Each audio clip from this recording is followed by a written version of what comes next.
one game away. Blow up. We're playing for something, man. We're playing for something. It's gotta mean something to you. It gotta mean something. Everything you got. Let's finish this.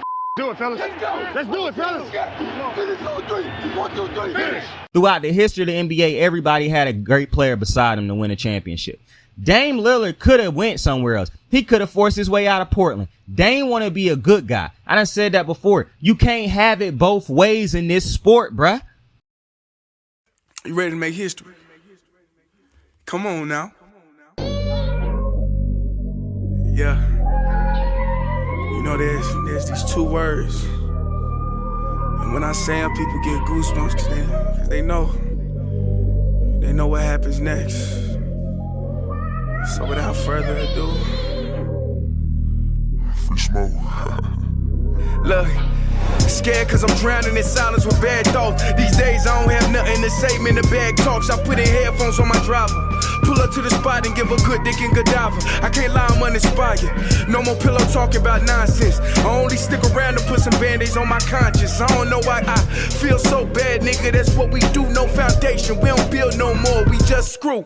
Half a bottle of Henny, girl, I'm going with the wind. The same niggas say they happy for me, ain't want me to win. So I'm done on my friends. Don't need help popping Coronas and reminiscing. I just call up Big Bro J and say it's time for venting. If I live forever, I hold this hate for some centuries. You don't know how much I have you doing what it meant to me, but motherfuck all that. I don't even offer up the time to make the call back. Stupid Lodo, if they don't get the picture now, man, I crop them out of the photo. I can't relate to my peers. Been doing this shit for years. I'm motivated by fears. I took the wheel and I steer. My sound not dictated by fuck boys in Atlanta. Stay gifted like this album was ghost written by Santa Bars forever, like they decided to throw me under Slammer. Every song's a hit like they picture me underhanders. I could drop 1,000,000 songs, but they never gon' understand us. Soapbox sermons for niggas never giving chances. Fight our whole lives to get these weak ass advances. Work twice as hard for the shit that they getting handed. And this ain't even nothing we chose, nigga, we branded. Still can't tell why all of these niggas mad at me. I'm trying to get 100 so I can put my team on salary. Give it all to the art, man, I turn my life to a gallery. Man, damn, what a fucked up masterpiece. 1,100 shots and I swear, man, I felt them all. If we ain't even good on our blocks, man, who can we call? Pre-decline state of mind, we broke crabs in the barrel. Got us fighting our folk, man, this shit just a life of peril. You view this season as a failure? Oh my God. Okay, because I'm not that up. You asked me the same question last year, Eric. Okay, do you get the promotion every year on your job? No, right? So every year you work is a failure. Yes or no? No.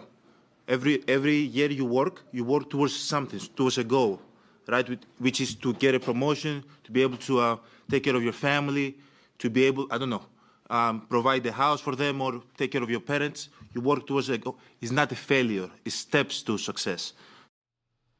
Yo, I was on the internet. I was on Twitter earlier today. And I'm looking at people argue about shit that just don't really make sense to me. It's pretty wild. It's pretty wild. One of the things that's going on Twitter right now is this Drake thing. People don't think he made a good album. Some people think he made a good album. Some people don't agree with Joe Budden's criticism. Some people agree with Joe Budden's criticism. I'm going to tell you what I find interesting. The internet, Twitter, X, whatever you want to call it. I think Twitter might be filled, like, if you want to go to a place, like if somebody was like, hey, you want to go to a land full of dipshits, dumbasses, and idiots? I have to imagine they leading you to Twitter. Like, I imagine they're going to say, let's go take a trip to Twitter or X, whatever you want to call it. That's got to be, you know what I'm saying? Because the land of dipshits, dumbasses, and idiots, I'm telling you, bro, it's crowded out there in Twitter land, or X land, whatever you want to call it. Because I be listening, like I'm at the point where I realize people do not be arguing or debating stuff with facts or great hypothesis or strong evidence or, you know, just things that could back their arguments. They only argue things if they like somebody, don't like something, if they heard something they didn't like. Like, they don't even have to have heard it. Somebody could have told them somebody said something, and it can be true, not true. If it sound like it's good enough to make me hate them, it's wild, bro.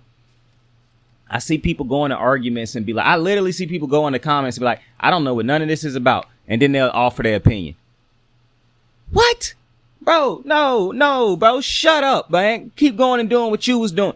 Like, Twitter is just a very interesting space to me right now. Or X, like I said, whatever the fuck you want to call it. It's a very interesting space to me right now. Specifically, well, not specifically, nothing. Everything is interesting about Twitter to me right now, or X. Because it just feel like people don't have to be this stupid. But it feel like when you hop on Twitter, it's like you really ain't got no choice. Because the people who say smart shit don't get the likes and replies and stuff. And that seems like the generation we in, where we only doing things for likes, clicks, a check, things like that. Like nobody got no type of integrity in what they do. That's why it's weird to me when I get on Twitter and I see people arguing about stuff all the time. And both sides of the argument don't make no damn sense. But the craziest argument, because it's easy to ignore them arguments when two dipshits arguing. The crazy part is when you see somebody arguing logic and then a whole group of people arguing against that logic, bruh. It just don't make sense. And then the people who arguing against pure logic is usually saying something stupid. They insulting the person and a bunch of dick riding motherfuckers just on their back agreeing with them. It's so crazy. Like another thing that's going on Twitter right now is all these LeBron fans that's hating on the Nuggets for celebrating a championship. And Laker fans act like they wouldn't, LeBron fans, act like they wouldn't have been trolling Denver if we had to beat them. Like Twitter is just an interesting space. Like Richard Jefferson had threw a shot at Mike Malone on Twitter. And I commented under his thing like, bro, the way that y'all LeBron stands, even y'all grown ass men in the media who had to compete against him but is now paid to simply dick ride, it's crazy how y'all take LeBron's penis, shove it all the way down y'all throats, take the nutsack, shove that down y'all throats, and sit so calm. It's crazy. And how y'all can still say stuff while his nutsack and penis is so firmly down y'all throats. It's a talent at this point. Gotta be. I tweeted that to Richard Jefferson and I hope he saw that shit because I meant that. Like, bro, this thing where it, and I'm not saying I want the sports media to turn into like some ignorant ass soap opera where they attacking each other every time they say something crazy. But the fact that there is not a ounce of accountability in sports media right now. Motherfuckers could just get on TV and say whatever they want to. And the only time people hold people accountable is if you don't like somebody. People don't like Stephen A. Smith, so they always try to hold him accountable. But it's crazy to me that the best analysts is the ones that's being held accountable. Like Stephen A., regardless of how you feel about him, is great at his job. Now, he might be also an entertainer and all that other type of stuff. I don't care about that. I'm thinking about when he talk about sports and deliver sports. And the things that he don't know, he say that. Like, the only sport where he act like he know it all is basketball. And I don't even think like that. He act like that. But that's an easy dude for people to hate. But then you got these, I was finna say something. But then you got other people who, I see, bro. Did y'all see when Marcellus Wiley said that he made a video saying Stephen A. Smith thought Max Kellerman was going to be that stupid white boy? That don't even make sense. Or that unintelligent, or that whatever he called, he said he thought. What he said didn't make no sense, bruh. Like, that made me say, like, bruh, have you ever watched the show? Like, when was Stephen A. Like, to me, this is what I'm saying, man. You don't argue logic. Like, Marcellus could have easily, I'm pretty sure this a dude who done watched all of these shows. He could have easily just spoken, but this his best friend, so obviously he gonna defend his friend Max. But to defend your friend by saying something like that, that's what I'm saying. These motherfuckers is arguing without logic or anything behind it. Because if anything, I can argue that Max Kellerman is a terrible analyst, aside from boxing. But sure, because we don't like Stephen A., let's just act like Max Kellerman was some saint. Like, I'm just not understanding what's going on Twitter right now. Back to the Drake thing. Like, people, bro, it's all right for people not to like the Drake album, bro. I said a couple days ago, he just released a track called Something AM in Charlotte. And I was like, yo, this is a trash ass track. And I was like, it's not that it's bad. It's compared to his other AM PM series tracks. This is trash. And I don't care about the beat being hyped up. His song Charged Up is fire. I think Charged Up is better than Back to Back. But people don't sit down and listen to what he's saying in Charged Up. This is not the case for me in this whatever AM in Charlotte. That shit is not something 4 p.m. in Toronto or 5 p.m. in Toronto, whichever one it is. It's not 3 p.m. in Calabasas or AM, PM, whatever the Calabasas and the Toronto track. Them shits is hard, boy. And that's the Drake that I prefer. I understood what Joe Budden was saying. If I didn't agree with what he was saying, at least let me understand what he was saying. See, that's my problem. Some people be like, I don't agree with this person saying. You don't even understand what the person's saying, so how can you not agree with him? That's Twitter. Twitter don't even, or X don't even take their time to try to understand what people saying or decipher critical think. They just immediately have an opinion. But what's crazy, like I said, how can you have an immediate opinion on a statement that you did not understand or intellectually understand on a certain level? Like, people hear Joe Budden talk, they instantly like, oh, he did this in his life. He say this type of stuff on a regular basis. I don't like him. What he's saying can't be relevant. What? I just wish y'all would stop having preconceived decision making. The preconceived decision making is crazy. Like, y'all already, the anticipation decision making, like, y'all already know what y'all done decided before anything was said, heard. Like, there's some motherfuckers who been sitting on waiting to go at Joe Budden for months. They didn't know what he did yet. They was just waiting for him to do something. Now he came out with this and everything he said about Drake, he gotta be hating.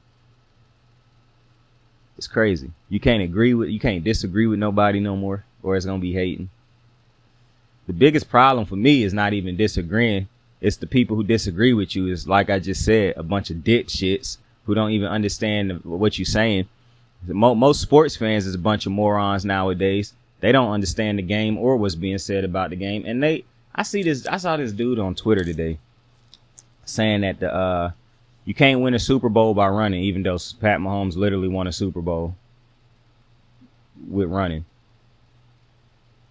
And I don't know what's this thing right now where people keep saying Pat Mahomes not a mobile quarterback. Like, when people talk about the prototypical quarterbacks that just play from the pocket, Pat Mahomes is not one of them. Obviously, Pat Mahomes can play from the pocket, but Pat Mahomes does not avoid running and stuff like that to just exclusively play from the pocket. He is not trying to be the next Tom Brady, Peyton Manning as far as play style.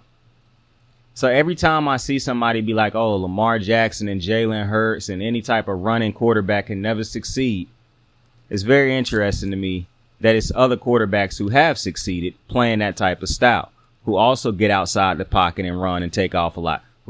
Not to mention, it's like I said before, y'all clearly don't watch Lamar Jackson play, because this is a quarter. Now, to Todd Monken, he don't got him sitting in the pocket all day like he was doing. Like, maybe Lamar just wanted to prove he was a pocket pat. Well, I don't even think that's something he wanted to prove. He's been playing from the pocket since college. I just think he's more comfortable playing from the pocket. But when you play from the pocket and don't have the weapons, that can backfire on you sometimes. And I don't think, because Lamar just seemed to be the dude who's going to always boost up his teammates. And he might not be a dumbass to where he's saying in his head, like, this player is way better than they actually are. But as a teammate, he never going to shit on nobody.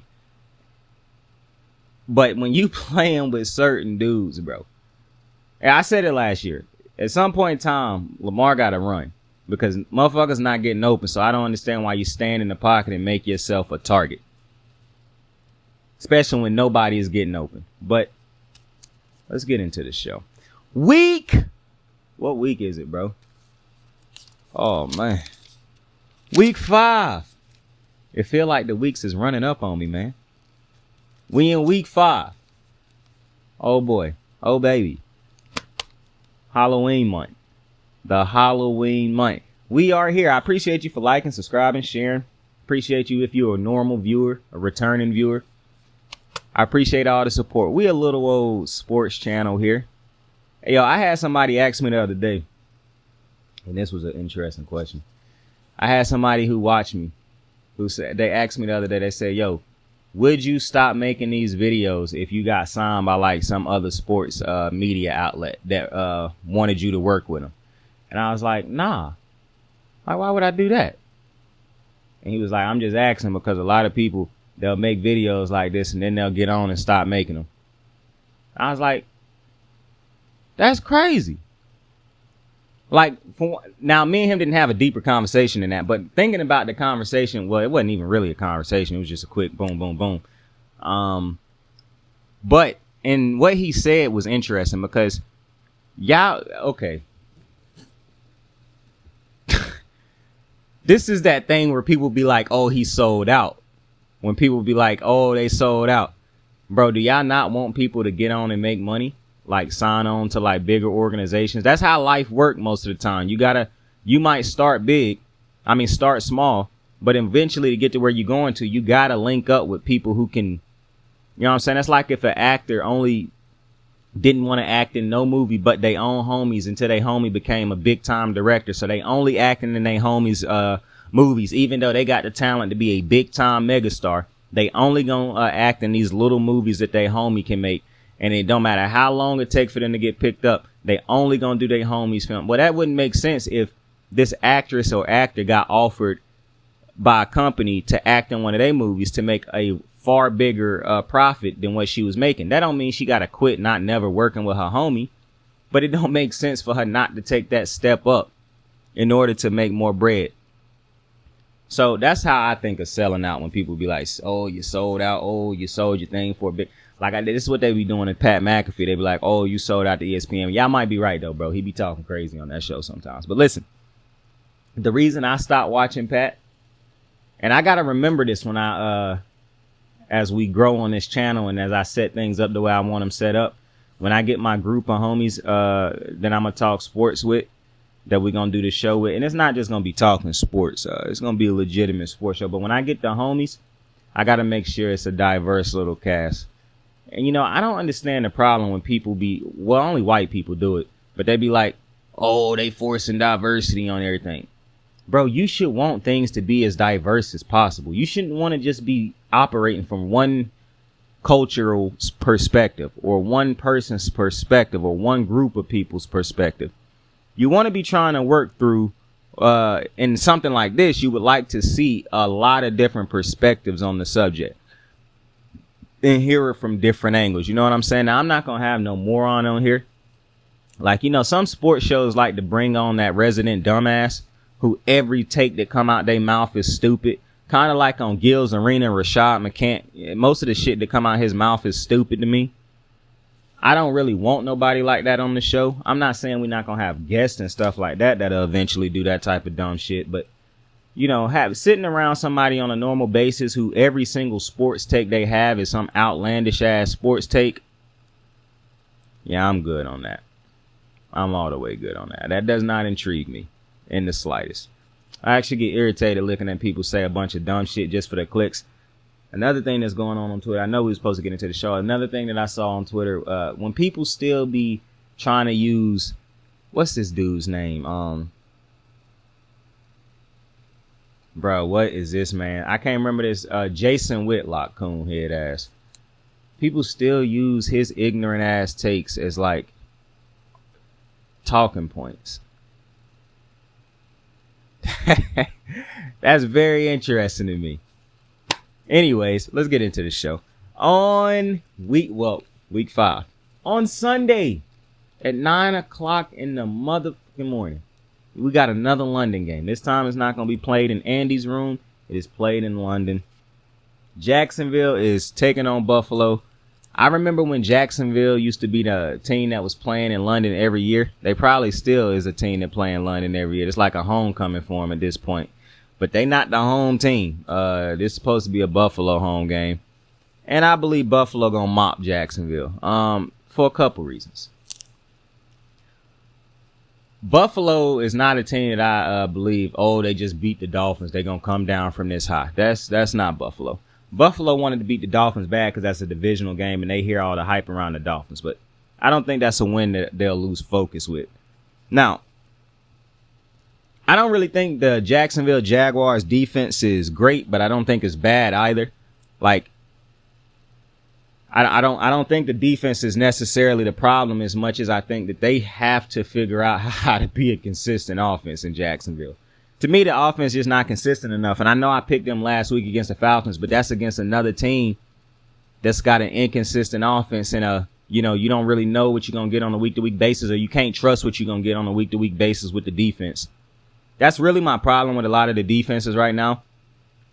For some of these defenses, we saying they look good, but they haven't played against a lot of great teams. Some of them that look bad played against too many good teams.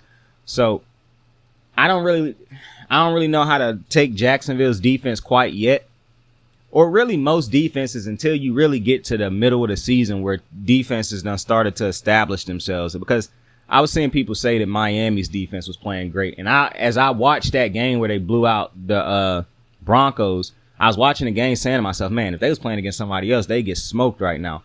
And they legit got smoked the next week. So to me, at this very moment, defenses is not as important as some people would make them out to be.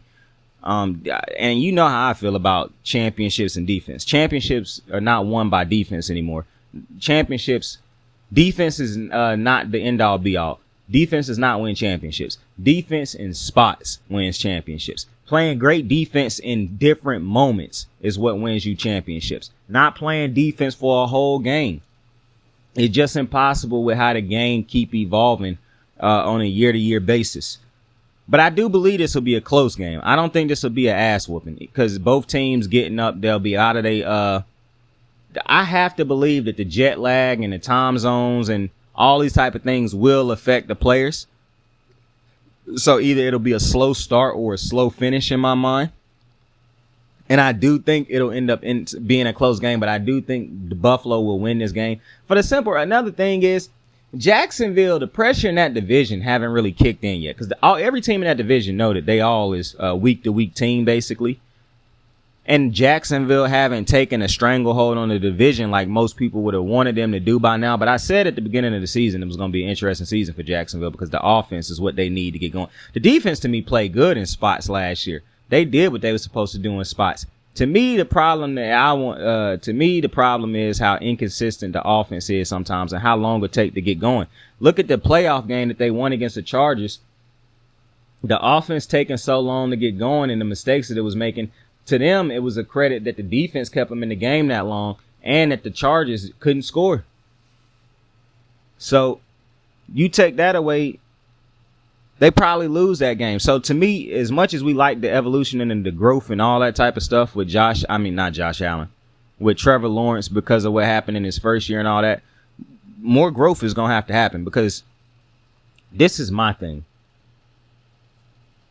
How long is this division going to not have the best quarterback in the division? Like a solid, we know this dude is a top 10, top 6 quarterback in the NFL, because Anthony Richardson is a rookie. CJ Stroud is a rookie. And they all done shown promise, but they still rookies, and you just don't know how a year-to-year basis is going to go until they put together multiple years of being a great quarterback and show you that, yeah, on a yearly basis, my team going to have a chance because of how great I am at the position. It's nobody in the division like that yet. So that's why I believe this is still one of the most wide open divisions in the sport, because there's no team that can say, yeah, like you might like CJ Stroud and some of the things he done so far, but you can't definitively say, oh yeah, CJ Stroud is, this is the best quarterback in the division. Neither can you say that about Anthony Richardson. Now, I know you could say that about Ryan Tannehill. You could be like, well, he the most established quarterback in the division, but you can't say he the best quarterback in the division. Also, with Ryan Tannehill, man, it's just too much of a week-to-week basis thing with him right now to be talking about he the best quarterback in the division. But Henry is taking Buffalo also. Henry didn't send me his reasons this week. I guess he said, yo, this motherfucker don't never give y'all all my reasons all the way, so I'm not sending that shit this week. Or it could have been because I kind of rushed him. But he still sent him to me kind of later than I thought. But he got shit to do too, bro. So, don't hold that against Henry, bro. I'm just talking shit right now. You good, my guy. You good. But yeah, he don't got a lot of the reasons. I'm going to make up, if I can think of something, because I talk to Henry a lot on Twitter and whatnot. Me and him interact often, almost daily.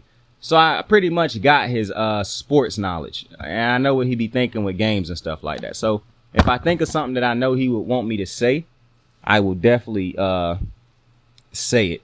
But he got Buffalo winning too. He didn't tell me why. I have to imagine it's because he just understands that Buffalo is the better team, the better defense, the better And that's the thing. That's one of the reasons I keep picking Buffalo is because I keep telling y'all, man, the defense for Buffalo is a great defense. I understand that people like the Josh Allen and his turnovers and yada, yada, yada. It's not one side of the ball, though, ladies and gentlemen. Like, Josh Allen and his turnovers, yeah, that's a problem. They done still won games with Josh Allen and his turnovers because they got a damn good defense on the other side of that ball that does not have Von Miller back yet. And I'm telling you, I know I brought it up in like the last 3 episodes. I completely forget from time to time that Von Miller is a Bill. I'm telling you, it's crazy. But the 1 o'clock games, because you know that London game ain't getting watched by yours truly. I'm going to be knocked the fuck out. However, we got these 1 o'clock games. Carolina is in Detroit. Me and Henry are both taking Carolina. I mean, not Carolina. We both taking Detroit. It's not a tough one to understand. Carolina's offense is atrocious. And it's not even necessarily the offense to me that's atrocious. To me, what's atrocious? Defense. Just bad. The defense for Carolina is just bad. The offensive line is just bad. Can't stop the run. Can't stop the pass. Can't protect Bryce. Can't open gaps for the run. I did not think the Carolina team would take this type of step back from last year to this year. To me, that's got to be coaching because most of the same defensive players is here. I don't understand this fall off on the defensive side of the ball compared to what happened last year. What I also don't understand is the regression in a lot of what's going on in Carolina right now, bro. I understand you got Trey Lance. I understand you have Bryce Young, a rookie quarterback. But this is what I'm talking about when I say, bro, does not look like a win-win situation for Bryce or a growth opportunity for Bryce. Right now, what's going on in Carolina, and I'm seeing a lot of people say, oh, Bryce trash. Bro, the first quarterback is going to be taken by a trash can team, bro. It just is what it is. And I'm tired of people comparing the Texans to the Panthers. Bro, the Texans got a better coach, in my opinion, because I still don't understand the Frank Wright thing. But they got a better head coach, in my opinion, at least one who can immediately make a difference right now, and that's on the defensive side of the ball. Because a defense can make an immediate impact that the rookie quarterback might not be able to make because he needed about a year or two to get acclimated. But C.J. Stroud looked good anyways, though. But I'm not giving up on Bryce Young. I still think Bryce Young looked good. I do not think he looked good. But I understand what I'm watching in the sense that I know he would look better more than likely if he had better talent around him. And I'm not trying to shit on Thielen or none of these dudes. But this just ain't a talented Carolina team. And the talent that's there, not really performing to the level that you would want them to perform at. And then I know the owner just came out and said he want to get Bryce Young a number 1 receiver. Well, why you not on the phone with Las Vegas right now trying to call and get Devontae Adams? Why didn't you try to get DeAndre Hopkins in the offseason? Like you saying these things as if you did not know you were going to try to bring in. Matter of fact, you had the number 1 pick. You knew you was bringing Bryce Young in. So I don't understand why you didn't try to make moves to bring him in. Like, why wait till next year to get him talent when you could have went out and got him that same talent this year, knowing that he was going to need some talent around him. But instead you decided to be cheap and sign pieces and parts, spare parts and broken pieces from other teams that had let players go. That's what you surrounded your rookie quarterback with. I don't know when somebody going to come out and say this in the media, except for when they just trying to defend people that they like. It should be a bigger emphasis on organizations going out and putting in place a team around their rookie quarterbacks, bro. And this is for all the rookie quarterbacks. Most rookie quarterbacks do not come into situations where the team is already being built for them or things. And I'm not talking about rookie quarterbacks who we don't know if they're going to start or not. I'm talking about the rookie quarterbacks who we know for a fact is going to start off rip and nothing done been put in place for him to start. The team just said, we just throwing you in there because we suck and we need a savior. But you haven't built this offensive line. You haven't given me coaches and coordinators that are going to adapt to the things that I do. You hired all these pieces before you had me. And now I have to adapt to everything that they do great. And so if I fail as a quarterback, now it's on me, not them. And I understand that the quarterback still have to do things himself.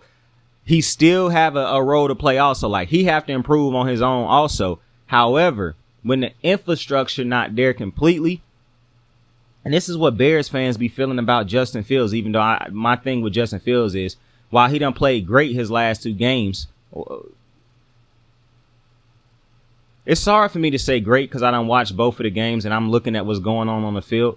Nonetheless, he done played way better his last 2 games than he done played in his, like, the last 2 games probably done been the best 2 games of his career. And I said he have to capitalize on this sorry part of the schedule that's coming up for them, even though they lost to the Broncos. They have to win these next. And matter of fact, let's go back to the Bears. They got Washington. They beat Washington. They smacked them now you got the Vikings, bruh. Now listen. Are the Vikings better than them? Who knows? But the Vikings is not great. And when I'm looking at this list, it's not about how great these teams are. It's about how bad the defenses are. That's why I wrote the schedule down. Justin Fields should ball out against the Broncos. He did. He should ball out against Washington. He did. He should ball out against the Vikings. We'll see if he do. He should ball out against the Raiders. We'll see if he do. The Chargers, I think he should also. But if Khalil Mack coming to this motherfucker trying to have a 7-sack game, then we're gonna be very intrigued. It's gonna get interesting. However, let's move on from that Carolina game. But I am taking Detroit in that game. We didn't really talk too much about Detroit. Let's give Detroit some love real fast. I'm not finna talk too much about Detroit. I don't really have much to say about Detroit. I'm picking Detroit to win this game. I might talk more about Detroit in the next show, the next follow-up shows and whatnot. I don't really have much to say about Detroit right now, though. Like, Detroit, hey, good for Detroit. They number 1 in their division. They're a good team. I don't see this super team that other people see. Like, I don't see a contender, Super Bowl contender like everybody else see. But I understand the weakness of the NFC can make any decent team look like they great right now. Any great team look like they phenomenal right now. That's just how the lack of weak strength in the NFC. That's how it's got teams looking right now. But we're gonna see how great Detroit is. We're gonna see how great it is because they play the Ravens in a couple weeks, and then they play shit, man. Why I didn't write Detroit's list down, bro?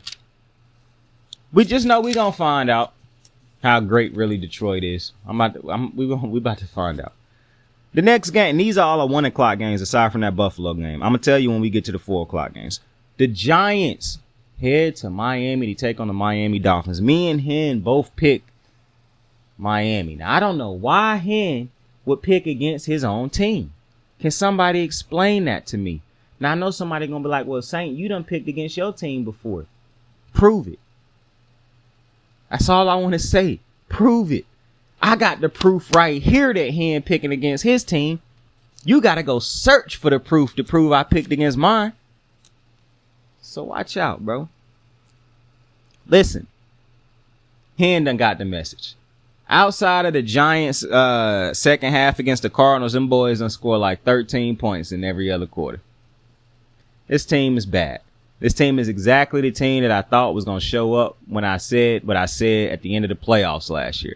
Yeah, I didn't need a whole year to figure it out. What I done understood is since I become a grown-ass man, not too many superstar free agents signed with the New York Giants. This ain't what it was when I was coming up. This not the talent-stacked Giants that it was that I saw growing up. And they got talent. Don't get it twisted. They have talent. But man, when all the talent, for one, when your talent is scarce, like it's spread out here and there, it's not like a shit ton of talent, like 3 superstars on the defense, or 3 stars, or 2 stars and a ascending one. That's not really what the Giants have. And like I said, every week as teams is going into these games trying to figure out how they are going to score on offense. Like what is going to be the offensive game plan? And that's the problem. I understand going into the games and doing your game plan and like, what's this defense do great? How do we approach this defense? But you got to do like Kyle Shanahan looking at the opponent in the week and saying, okay, this is what we are going to do this week to beat this team. He not going outside his game plan. He just maneuvering like, okay, this is what we're going to do this week. And then you got people who come in on a weekly basis who got to change their game plan up drastically every week because they really don't have a set game plan. Like Kyle Shanahan is still going to employ what he do on a normal basis. It might be tweaks here and there to better compete against the team he playing. But he's not completely changing the game plan. Some of these offenses on a weekly basis don't have a game plan going into a game. They just making this shit up as they go or figuring it out along the way. And that is a problem. As long as that happens, I'm not picking the Giants, bro. It's easy to pick against these boys, especially when they play against good teams. I saw somebody say that the most disappointing team this year got to be the Giants because we didn't expect this. Y'all didn't expect this on ESPN and Fox because y'all are bad at y'all jobs. I don't know how you watched that Giants team last year and thought to yourself this year, yeah, they're going to compete against the Cowboys and the Eagles. They don't got nowhere near the talent on their team that them two teams got, but yeah, they're going to compete against both of them. That never made sense to me, but, you know, it is what it is. Next game, Houston is in Atlanta. Now, this was actually a tough game for me to pick. Me and Henry is both taking Houston. But this was a tough game for me to pick because I'm not sold. Like, it's not even about being sold on Houston. Bro, Houston can lay an egg. I understand that. Like, Houston is not a team. And I done picked it. Houston, I don't trust Houston on a week-to-week basis yet. Well, I do trust their defense. I like their defense. But Houston's offense is still not consistent enough either for me. And I understand they young. They have a reason not to be consistent yet. But that's one of the reasons I don't really like picking a team led by a rookie often.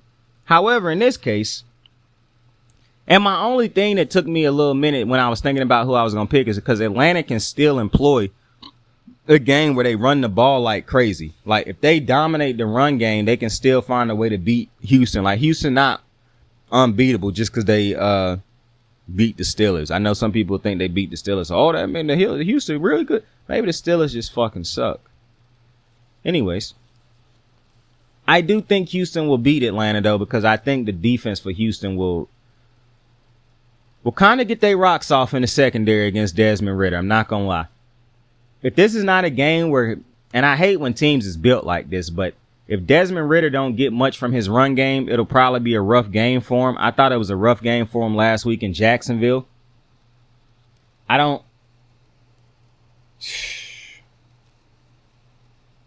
saw somebody say the other day, because I was going to say, I don't really know what's going, like, the plan in Atlanta. Like, is they trying to win games? Do they really want to win games?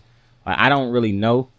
The talent, this is what's confusing to me, man. I had a homie, well, he wasn't necessarily my homie, but I had a guy who told me the other day, well, we was talking sports, and he was like, could you imagine if the Falcons traded for Lamar Jackson or traded, it was another dude he said, who was the other quarterback? It was another quarterback he said, I can't remember, Josh Allen. He said, could you imagine if the Falcons traded for Josh Allen and Lamar Jackson with the offensive pieces they drafted over the last. Oh, and I saw on TV the other day they was talking about Greeny was talking about putting Justin Fields on the Falcons. But anyways, all three of those players, you put them on the Falcons. Now I'm not saying take Justin Fields out for me. He ain't shown me nowhere near enough for me to be putting him in that conversation. But Lamar and Josh Allen, obviously you put him on the Falcons and those draft picks look a little better. But this is the thing. They are not on the Falcons. They don't have a quarterback. I don't know what Desmond Ridder showed you in those games at the end of the year last year. Because he wasn't even a starter going into the year. He was Marcus Mariota started over him. So I don't really understand the Falcons. What's the word? I just don't understand the Falcons and a lot of the moves, man. Kyle Pitts basically was supposed to come into the league and be a great tight end, but because he was drafted to a team that did not need a tight end, you see how his career going right now, and it feel like they just choose not to use him. So I don't understand this Atlanta right now. It feel like that's the type of team that should be trying to lose in order to get Caleb Williams. But it feel like they go out there on a weekly basis and compete, even though it might look bad on film. So I don't know, man. It really feel like Atlanta needed to commit fully to a rebuild, but they won't. They keep taking pieces here, pieces there, and hoping that something fall into their lap. I don't know. It's a crazy way to run a football team, but they doing it. Baltimore is in Pittsburgh. And listen, I know Pittsburgh 5-6 against us in our last 6 games, or 5-6 in the win column in our last 6 games. Could care less, bro. Could care less. I'm taking the Ravens because I would never pick the Steelers over my own fucking team. That just would never happen. And Raven fans, I see, get ready. All right, that's all I'm going to say. Because if we lose to the Steelers, we'll be talked about all week. We beat the Browns, we got talked about none. We beat the Bengals. All they talked about was how Joe Burrow hurt. So just understand, this is one of them years where unless Lamar Jackson is going insane for like the MVP conversations, the only time that this Raven team going to be talked about is if Lamar Jackson lose. And I know you saying, well, it's a whole team. Well, not to the media. To the media, this is the Baltimore Lamar Jacksons. All right. They're going to blame this man if they lose and talk about him all week. And if we win, it'll be, well, you know, it's Pittsburgh. They're not that great. They got Kenny Pickett. You know, this is not really a good team right now. That's going to be what people say. So I'm just preparing you ahead of time for what will be said. Now, Lamar Jackson have struggled against Pittsburgh in the past, so I'm hoping that he come out and have a better game against. Also, I don't know how many of these games I'm gonna be watching tomorrow, because I got a hell of a bill that I gotta pay, and I might say fuck tomorrow, and that's gonna hurt my soul. Taking a week of football off, bro, because I'm basically gonna have a rough week not watching a game because I won't be able to legitimately talk about what I saw, and that is interesting. But I'll know tomorrow. Either way, hopefully, you know what? I don't really think I'm gonna be able to see these early games. I think I am gonna see the late games. I don't think I'm gonna see the early ones because I think I'm gonna go to work for the early shift because I don't really want to do the nighttime shift. A bunch of bitches be working at night. Not bitches as in females, like a bunch of bitches as in human beings. A bunch of bitches. Like people who I saw Marshawn Lynch say to Shannon Sharp, bro, you a bitch ass N-word in personal life. I would never talk to you in my personal life, so why would I do it in my professional life? Bro, I really respect that. That's how I be feeling at work, bro. That's probably why I act the way I act a lot of their jobs I'm at, because a lot of my managers, not all my managers and bosses done been some hoes, but a lot of them done been some bitches. And I be thinking to myself, bruh, if we wasn't in work right now, I would not fuck with you. I wouldn't dap you up. I wouldn't talk to you. I wouldn't come your way. Like it would be no interaction between us.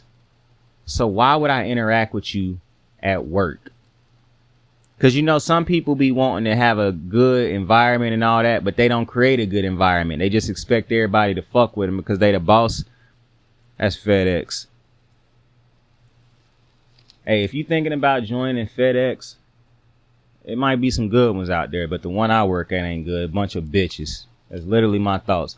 I got into it with a manager like last week, bruh, where that motherfucker was and I'm talking about, bruh, we in each other's face basically, bruh. And the day that one of these managers try to fight me, bruh, I be telling myself all the time that I do be wanting to fight my managers, bruh, like, cause I'm just I don't want to say I'm an angry person. I know how to control my anger, but that's my thing. I don't like talking. I'm not finna sit here and argue with you all day. You feel what I'm saying? Like, I'm getting busy. I'm not finna argue with you all day because I'm not an arguing type of person. Like, I'm not finna sit here and have a 15, 20, 30-minute conversation with you and we arguing. I gets down. I had a whole conversation, bro. Me and this motherfucker was arguing for about 20 minutes and it wasn't even arguing in my mind. To me, this motherfucker's just stupid. Like, straight up. I just think this motherfucker's stupid and he couldn't understand it. I'm getting mad thinking about it. I hate my job. I hate the people at my job. This is why I encourage people to chase dreams. You do not want to be stuck working at places like this, bro. I'm just saying, listen to me, hear me out. You do not want to get stuck in a situation working for a bunch of bitches that make more than you, who could care. See, it's a difference. I understand if you make it one day, you're going to be in a space where everybody make good money. So you're not really thinking about it. But now you working in these broke people spaces where you trying to make ends meet, and your boss broke as hell too. So he trying to make ends meet, or she trying to make ends meet. And don't think just FedEx is just a bunch of dudes. Nah, it's some bitch ass women there too that's bosses and whatnot. So don't think, matter of fact, some of them women be more irritating than the dudes. But right now for me, it's just by far the dudes, bro. By far. I be wanting to box them motherfuckers every day. But let's get back on track. Tennessee is in Indy taking on the Colts. Now, Henry is taking the Colts. And I want to take the Colts. I really do. Because they at home. But boy, what a game to pick. Because I don't think neither one of these. Okay, so Indy to me done been my goodness, man. I'm taking Tennessee. And the reason I'm taking Tennessee is not because of my faith in none of the quarterback play. I do believe that they will be able to run the ball, but I actually think both teams will be able to run the ball. Zach Taylor just got a new contract. Jonathan Taylor just got a new contract from the Colts. 3 years, $42 million, $26 million guaranteed. I think it's a trash ass contract. He ain't even making $20 million a fucking year. I mean, I don't know what the running back market is, but it ain't.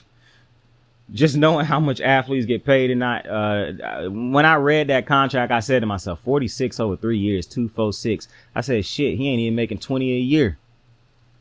So I guess the broke people out there, like I am broke, but I don't, subscribe to that broke mentality culture. But the broke mentality culture will say, well, at least it's 26 million. He more than good enough.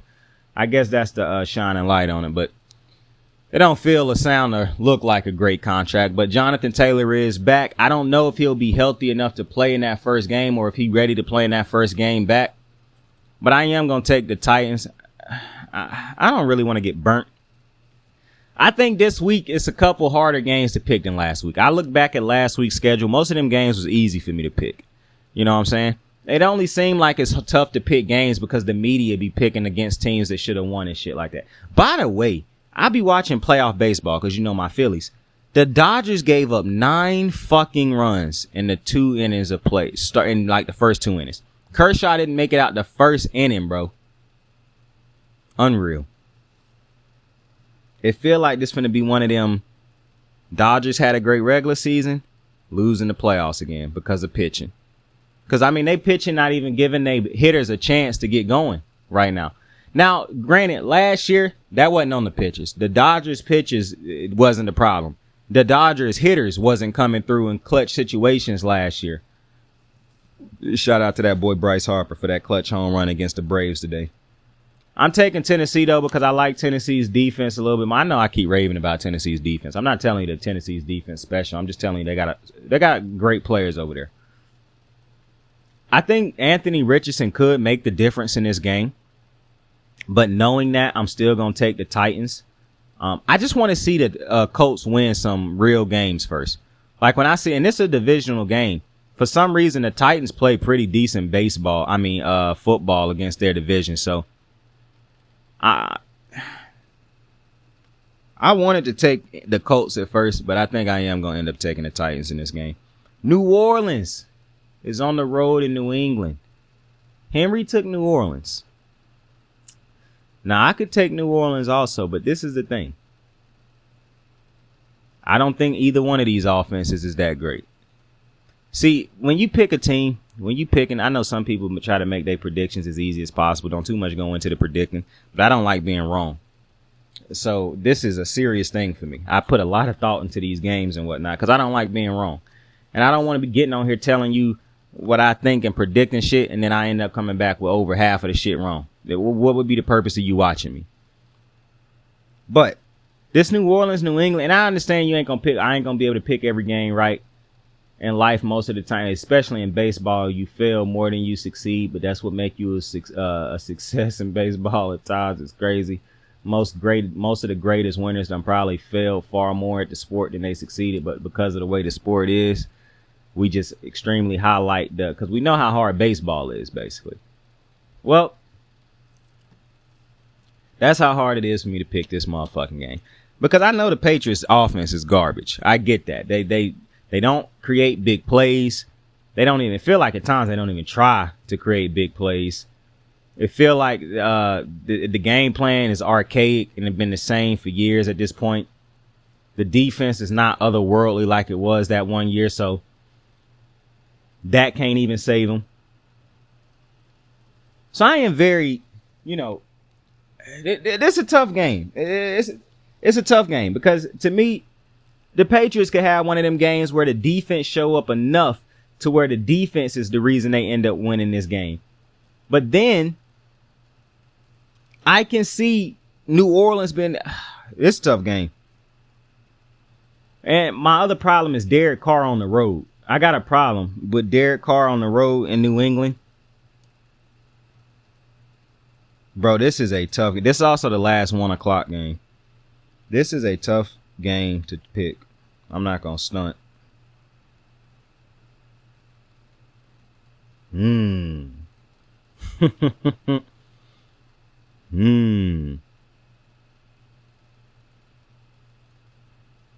I think I'm going to choose. This is tough.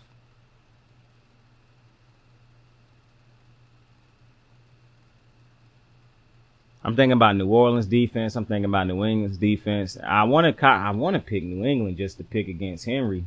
So if I ended up getting this one right, I'll just take an L. I could care less. Y'all gonna crowd understand. I really don't know who to pick in this game. I really don't know who to pick. That's the thing. Derek Carr played down to the level of the quarterback he playing. I don't even think he played down at this point. Derek Carr just ain't a good quarterback. But y'all white boys get to get on. Like when Derek Carr was leaving the Raiders last year when he got benched, a lot of white dudes in the media and all around the world came out to defend him. And I'm like, bro, are we just ignoring Derrick Henry's history right now? Because what the hell? It was crazy. But regardless, I'm going to take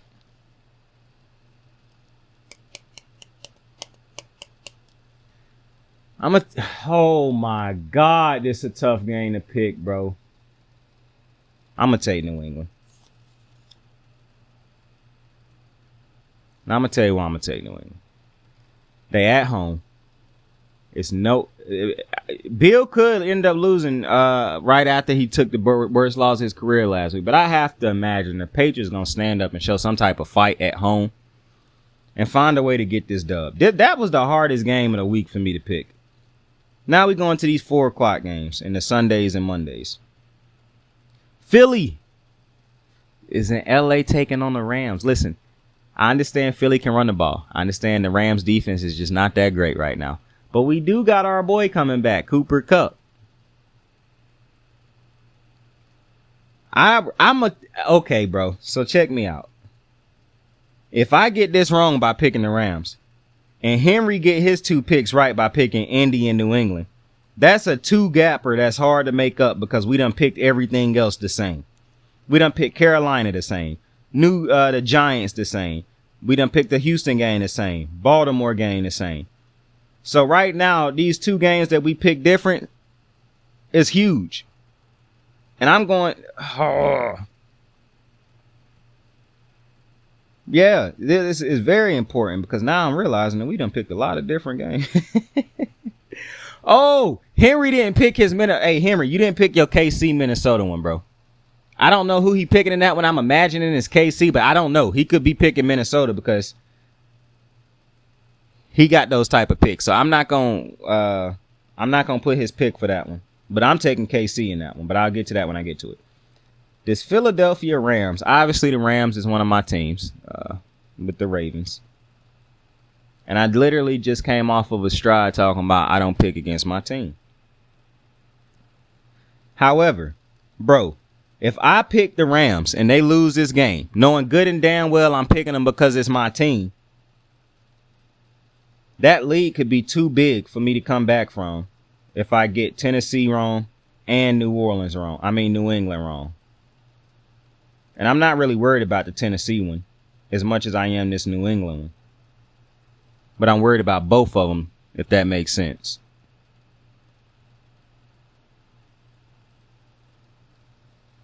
And Matthew Stafford done passed for a lot of numbers. I saw somebody say they feel like Matthew Stafford done been a top 5 quarterback so far this year, and I do not agree with that whatsoever. And this is the thing that really be irritating me, because a white dude said it. I'm not going to say the white dude's name because I like this white dude, and I do not think he bad at his job, but this is just one of them moments where a white dude say something and it really irritates me because I know what would have happened if this was other player. Matthew Stafford's numbers don't look great right now. Now, obviously, this is a channel where I tell you we don't pay attention to them numbers because them numbers can tell you it's a lot of stories not being told through them numbers, and it's a lot of stories being told through them numbers. And sometimes the numbers just they don't tell the whole story, or they tell a story that, how do I put this? They tell some of a story.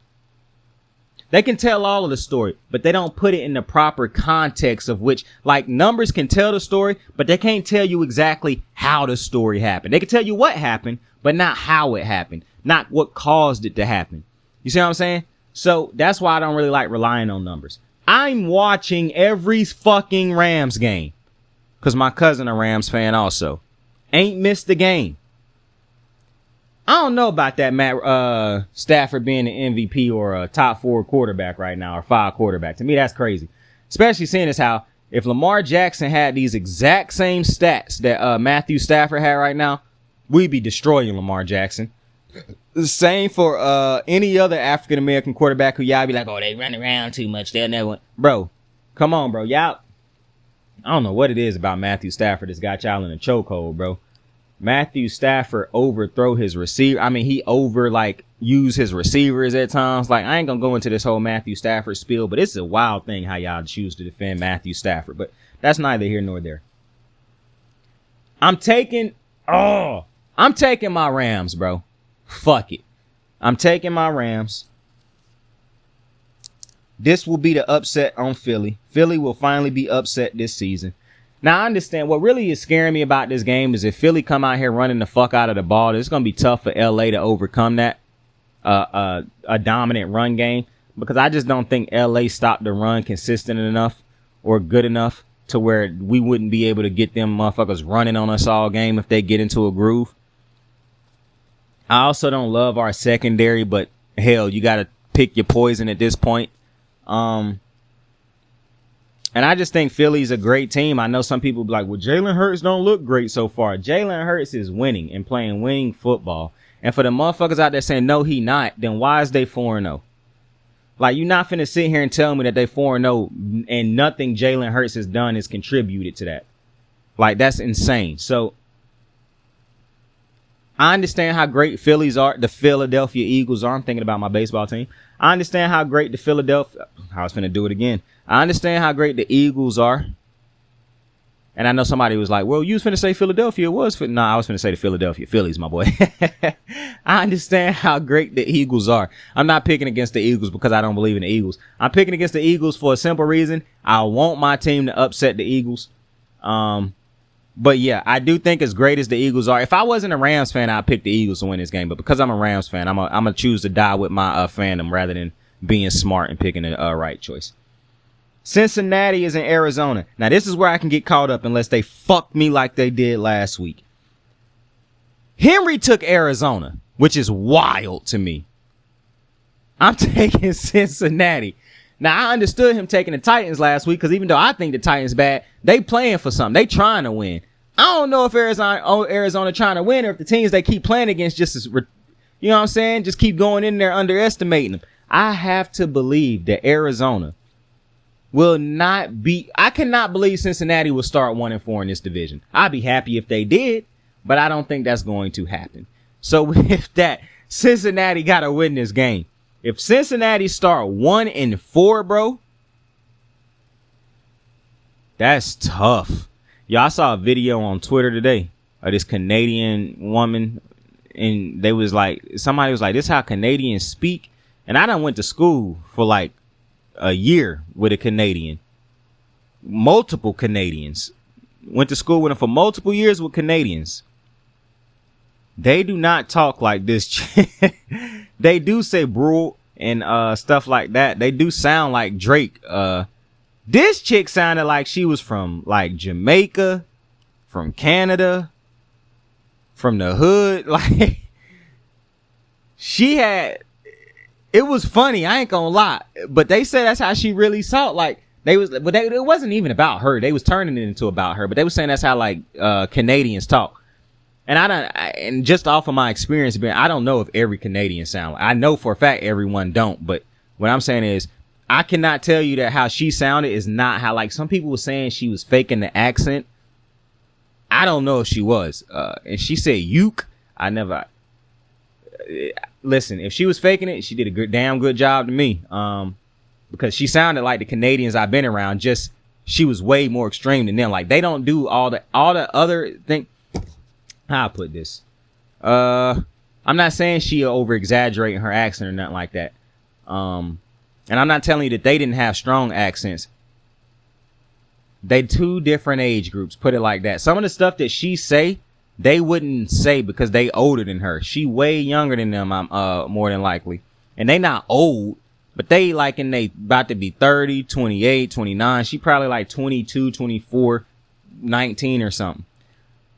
So the way she talked, like, I don't think it was just like her accent. It's like her verbiage that she used is what lent to. I don't know. It was interesting, bro. Y'all gotta check it out. But back to these games, bro. Back to these games.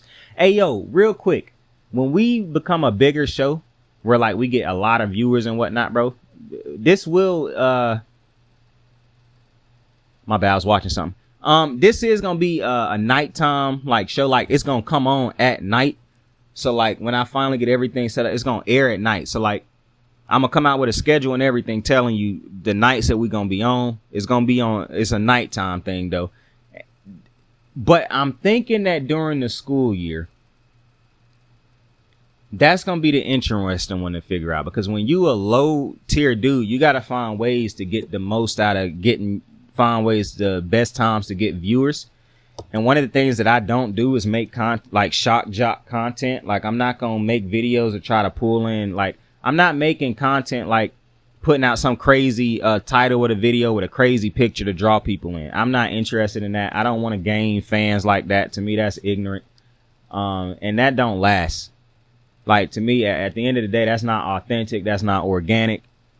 And eventually people get tired of people who do that type of thing. I'm not interested in that. I'm very straightforward with my dreams.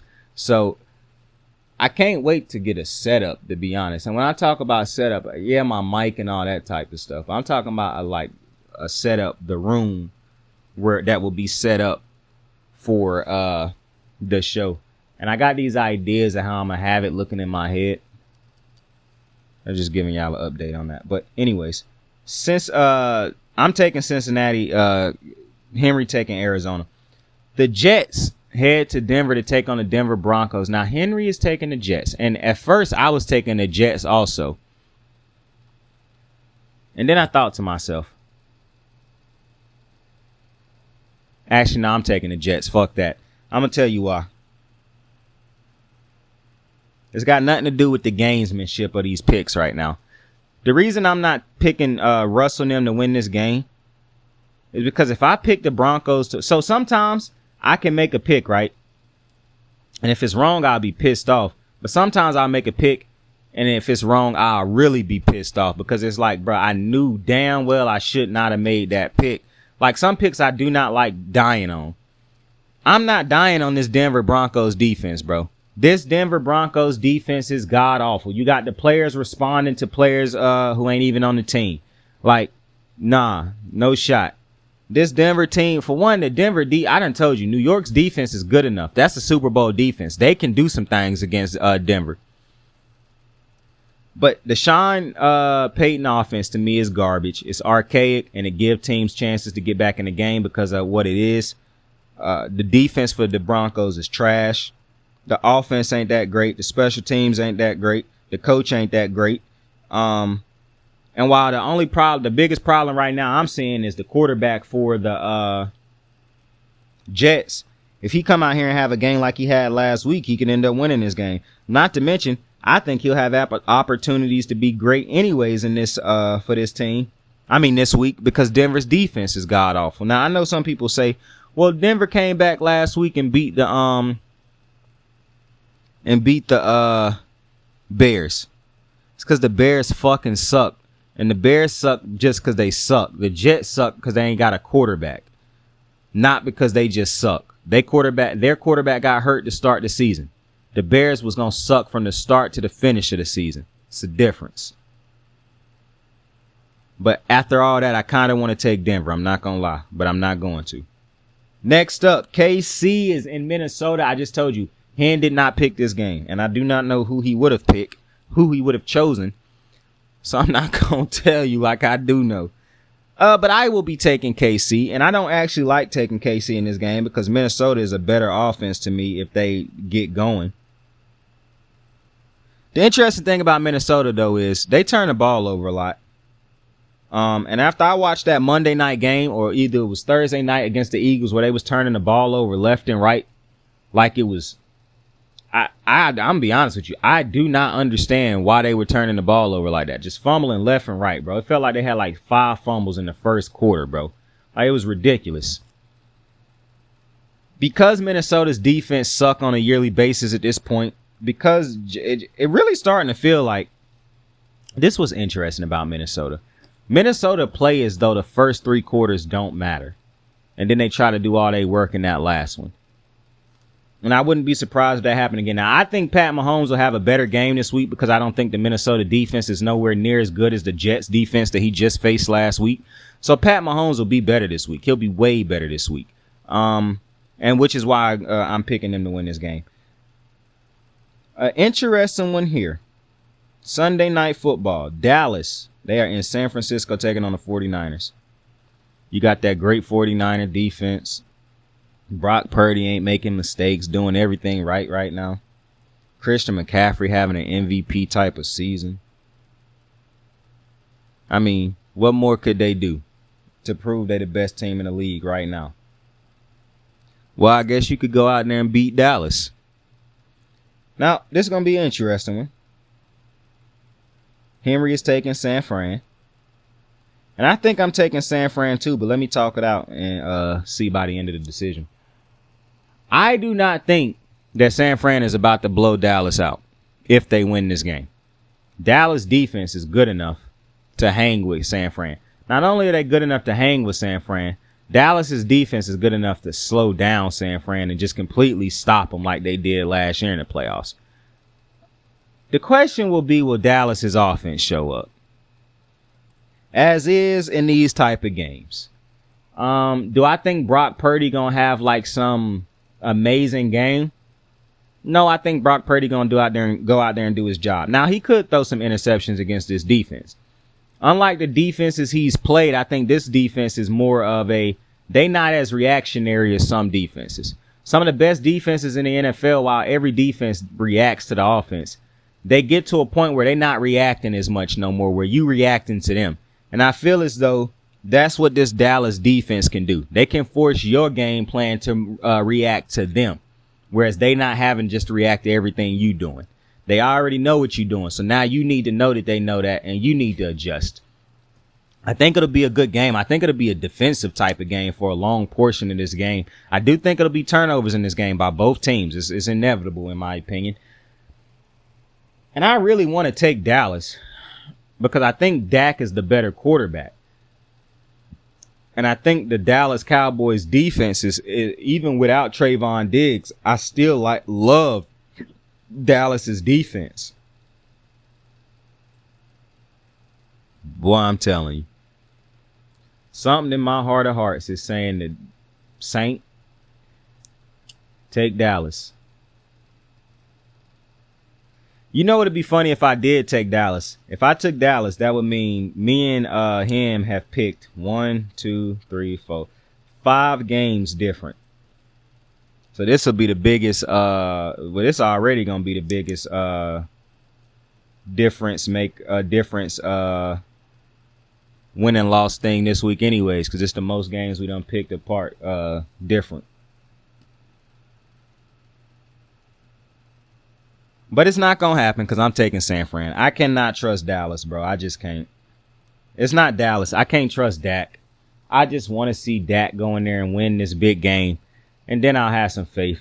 But this like Bro, if this was like a Patriots team that had phenomenal defense, but the offense was shaky, I'd take Dallas.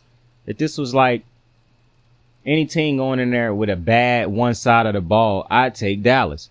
The fact that this team can score and play defense is why I'm not taking Dallas, because that means that this ain't a one-dimensional team. And while the defense will stop San Fran's going to score. Dak Prescott and them boys, the offense haven't looked as good as San Fran's, and I'm not telling you that the offense don't look bad, but they haven't looked good in the red zone. So, I don't know, man. I'm going to take San Fran, and I'm going to die on that hill. The last game, as we enter the hour and 7-minute mark, boy. We got Green Bay on Monday night taking on Vegas in Vegas. Now, this one ain't going to take too long. Even with all the problems that Green Bay is facing, I actually kind of want to take Vegas in this game because I know Vegas is not playing. They're not losing on purpose right now. These morons was actually going out there trying to win, even though I said they should trade away all the talent on their team, which is 3 players basically. They've refused to do that. I can see the Packers going out here and folding in this game because of how bad the line is. Dudes not getting open. I can see it, but I don't think that's going to happen. I'm going to take the Packers to win this game, even though they severely let me down against the Detroit Lions, and I'm still healing from that letdown. I am going to take the Packers to win this game. And with that being said, we have concluded another episode of Kicking It with Saint, the Picks and Predictions Show. I appreciate you for joining me. It has been an honor to sit down with you guys and predict the Week 5 matchups, to talk about them, to discuss them, to talk about random shit, to discuss random shit. You could have been anywhere else in the world, but you chose to be here with me, and I truly do appreciate you for it. You could have went to somebody with a better setup. You could have went to somebody with a camera. You could have went to somebody with a bigger crew. You could have went to somebody with more subscribers, but you chose to kick it with me, and I truly do appreciate you. You couldn't even understand. With that being said, tell somebody you fuck with them. Tell somebody you love them. You can be anything in the world. Choose to be kind to somebody today. Make somebody's day for no reason. I appreciate you. I love you. Like, subscribe, share. Saint out. I got the moves like hot sauce. Lil' mama taking the top off. I'm laying down getting topped off. After this, she know she getting knocked off. I know she loving the money, so I keep on thumbing and thumbing. She say she horny when she taking shots, so I keep them coming and coming. Now I'm putting dick in her tummy, scoop her up like I'm raking or something. You would think shawty red track, the way that she running and running. You getting dumber and dumber. You out here chasing the bone. After she finished from giving me dome, the Uber is taking her home. Tight.